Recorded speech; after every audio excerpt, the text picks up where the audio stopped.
If you're a cocktail enthusiast or you just love a great pour of bourbon, you need to know how to make clear ice.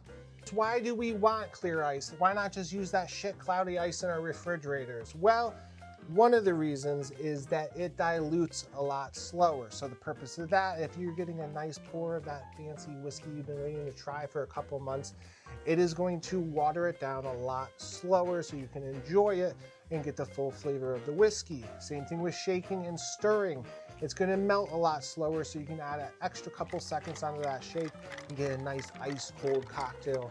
And everybody wants a cold cocktail, so that's one of the biggest reasons. The other reason is that 20% of your cocktail is water, is dilution. And how you make clear ice is directional freezing.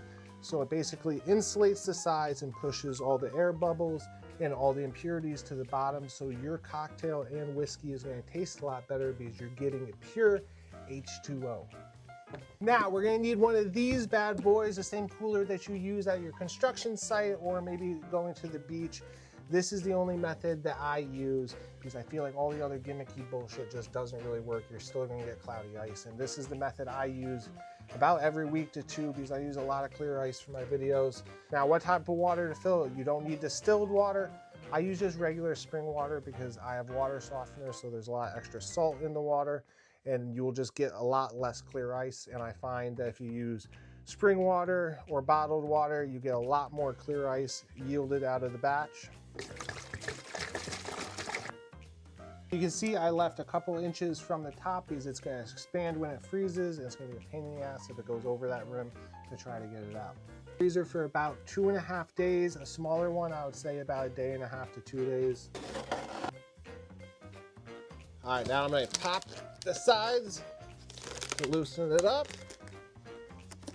flip it over. Boom.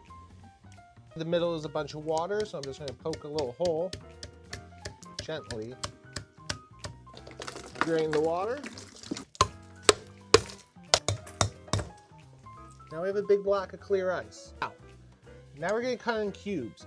So I use one of these tree pruning saws because it works the best, but it's a little big since I use bigger ice, so you could use a serrated knife or anything that for cutting. I'm just going to cut down about halfway through.